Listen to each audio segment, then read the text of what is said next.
Salam sejahtera untuk kita semua. Yang kami hormati Ibu Lili Herawati Parapat MPD sebagai dosen pengampu mata kuliah daring dan bauran. Di sini kami dari kelompok 3 akan mempresentasikan hasil diskusi kami mengenai draft desain instruksional. Namun sebelum itu izinkan kami untuk memperkenalkan diri kami terlebih dahulu. Nama saya Anggreni Opusungguh. Nama saya Yorosa Teori Syarif.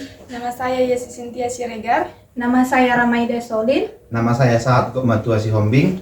Baik, kami akan mempresentasikan hasil diskusi kami. Baik, materi yang pertama adalah kesesuaian desain model instruksional. Akan dijelaskan oleh Saudara Ayu Sihombing. Baik, di sini saya akan mempresentasikan hasil diskusi kami yaitu tentang kesesuaian model desain instruksional. Nah, sebelumnya kita bahas dulu yaitu tentang kasusnya. Nah, sebuah sekolah sudah menggunakan LMS untuk mendukung pembelajaran, namun peserta didik kurang aktif mengikuti kegiatan yang tersedia di dalamnya.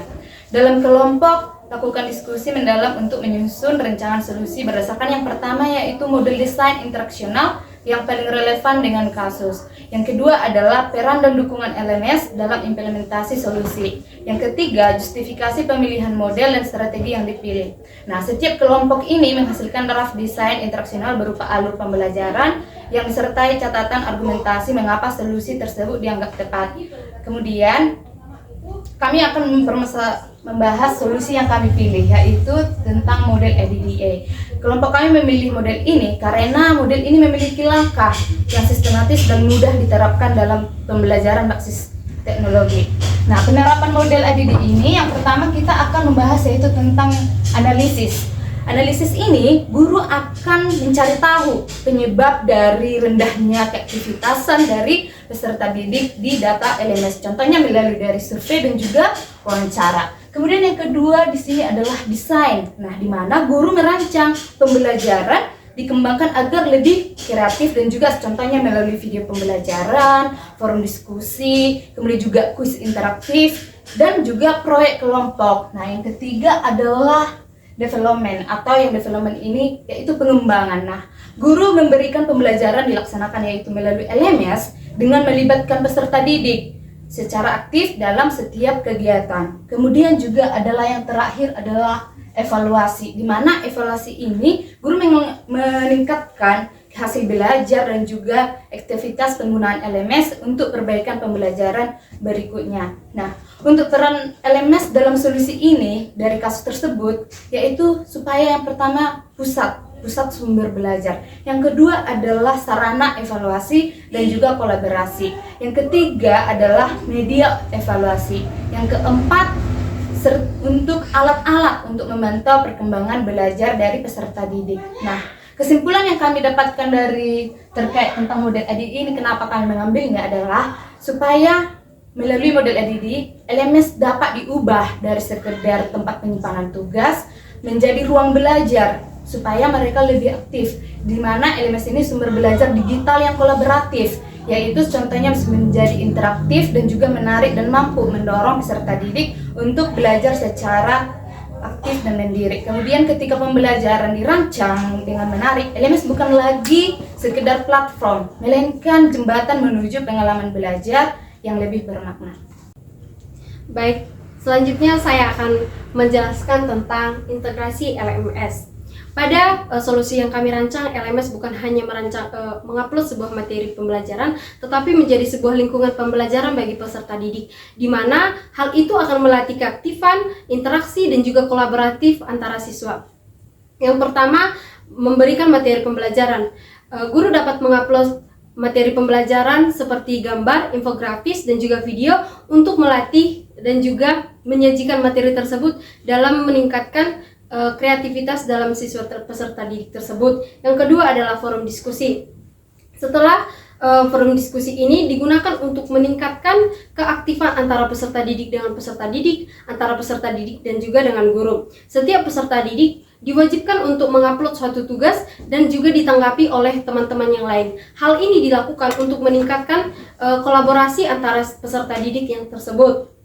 Yang ketiga ada kuis online. Nah, di mana kuis online ini setelah memberikan materi pembelajaran, kuis online diberikan untuk mengingat, untuk melatih kembali pembelajaran materi yang telah diberikan sebelumnya. Yang keempat ada tugas kelompok. Nah, tugas kelompok ini dibuat untuk melatih kolaborasi antara peserta didik tersebut dalam membuat tugas di LMS. Yang kelima adalah poin keaktifan. LMS menyediakan sistem penghargaan berupa poin keaktifan yang diberikan kepada peserta didik yang telah mengupload berbagai tugas-tugas yang dibuat di LMS. Yang berikutnya adalah strategi peningkatan keaktifan. Yang pertama adalah gamifikasi. Gamifikasi ini dibuat untuk mengatasi rendahnya partisipasi peserta didik. Diterapkan strategi gamifikasi ini yaitu menggunakan unsur-unsur permainan dalam pembelajaran. Melalui integrasi berbagai fitur di LMS dan penerapan strategi gamifikasi, peserta didik tidak hanya terdorong untuk mengakses LMS saat ada tugas atau saat ada ujian, namun dapat terlibat dalam diskusi antara peserta didik dan juga peserta didik dan dapat berkolaborasi dan mengembangkan keterampilan mereka.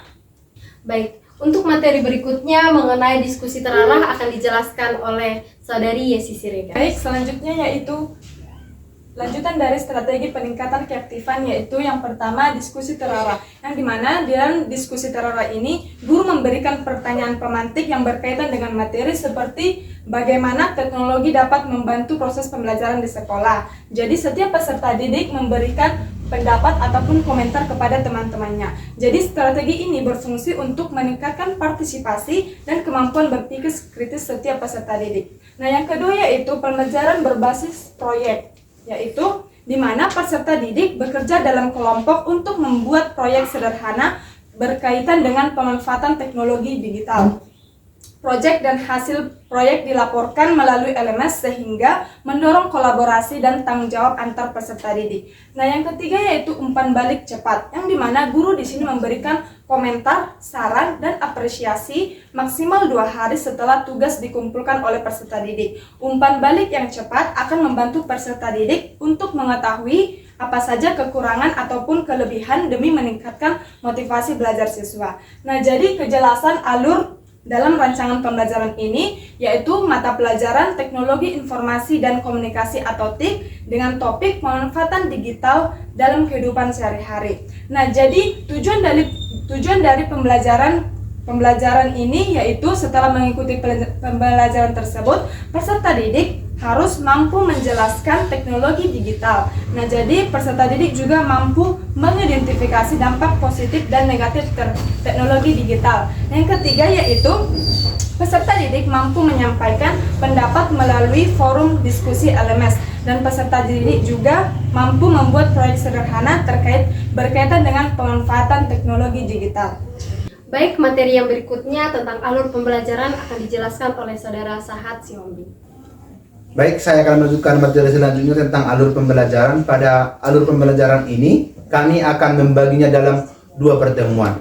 Nah, pada pertemuan pertama, kami akan dimulai dari kegiatan pendahuluan, yaitu pada proses pembelajaran, kami akan mulai dari guru menyampaikan materi atau tujuan dari pembelajaran yang akan dilaksanakan. Yang kedua adalah guru akan menjelaskan aktivitas apa saja yang akan dilakukan dalam LMS. Yang ketiga adalah peserta didik melakukan presentasi melalui LMS. Baru setelah itu kita masuk ke dalam kegiatan inti. Nah, pada kegiatan inti ini kita akan melakukan eksplorasi materi, yang dimana pada materi ini akan dimulai dari menonton video pembelajaran dan dilanjutkan dengan membaca modul digital. Setelah hal tersebut selesai, maka selanjutnya akan melakukan diskusi online. Dalam diskusi online ini, siswa akan menjawab pertanyaan pada forum LMS dan memberikan tanggapan kepada teman. Setelah itu, setelah pembelajaran selesai, maka guru akan memberikan kuis formatif, yang dimana terdiri dari 10 pertanyaan dalam bentuk pilihan berganda. Setelah itu, kita akan lanjutkan dengan kegiatan penutup, yaitu dengan guru akan memberikan rangkuman tentang materi yang sudah dipelajari dalam LMS. Yang kedua adalah LMS menampilkan skor, kuis, dan progres pembelajaran. Nah, setelah itu kita masuk ke pertemuan kedua. Pada pertemuan kedua akan dimulai juga dengan kegiatan pendahuluan, tapi dalam pertemuan kedua ini akan didominasi dengan proyek. Nah,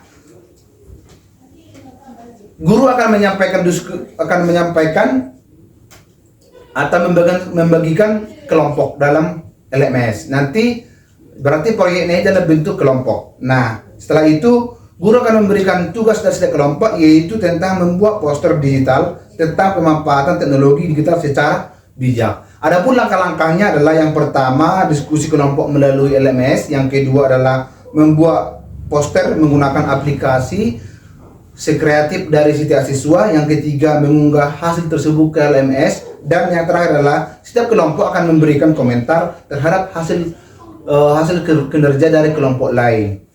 Setelah itu guru akan melakukan, sebelum menutup, guru akan melakukan rangkuman atas pelajaran tersebut. Baik, untuk materi yang terakhir mengenai bagian evaluasi penilaian pembelajaran akan dijelaskan oleh Saudara Ramaida Solin. Oke, baik, di sini akan melanjutkan penjelasan dari evaluasi penilaian pembelajaran dari Drive Design Instruksional. Nah, di mana pada tahap ini guru melakukan evaluasi terhadap peserta didik untuk mengukur keterlibatan, pemahaman, dan kemampuan peserta didik dalam proses pembelajaran. Di mana dalam evaluasi ini guru memberikan penilaian, di mana pada tahap ini guru memberikan penilaian kepada peserta didik menurut kontribusi komponen yang diberikan pada penilaian pembelajaran itu. Yang pertama, diskusi. Nah, di mana pada tahap diskusi ini keaktifan peserta didik dalam forum dapat dikasih bobot penilaian 20%. Kemudian dalam kuis guru dapat memberikan bobot penilaian sebanyak 30%. Dan juga pada proyek guru dapat memberikan bobot penilaian 40%. Nah, pada proyek ini guru memberikan kualitas hasil proyek atau kolaborasi kelompok dan kreativitasnya. Kemudian pada tahap refleksi, guru memberikan bobot penilaian 10%, di mana pada tahap ini guru mengukur pengalaman peserta didik, pemahaman peserta didik, dan juga pemahaman yang akan dipelajari peserta didik untuk selanjutnya. Oke, baik, di sini saya akan melanjutkan kesimpulan yang dapat kami sampaikan dari Draft Design Instruksional ini, yaitu rancangan pembelajaran berbasis model EDDAI yang didukung oleh LMS dapat menjadi solusi efektif untuk meningkatkan keaktifan peserta didik. Melalui tahapan yang sistematis, melalui pemanfaatan fitur-fitur LMS yang interaktif, peserta didik tidak hanya memilih atau memperoleh materi, tetapi juga terlibat dalam diskusi, kerjasama kelompok, serta refleksi pembelajaran. Nah, dengan demikian LMS berfungsi sebagai pusat pembelajaran yang mendukung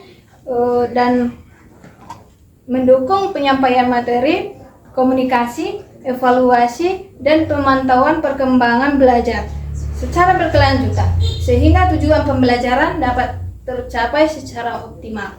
Sekian dan terima kasih. Saya kembalikan kepada moderator. Baik, sekian hasil presentasi kami mengenai Draft Design Instruksional. Kami mengucapkan Sekian dan terima kasih.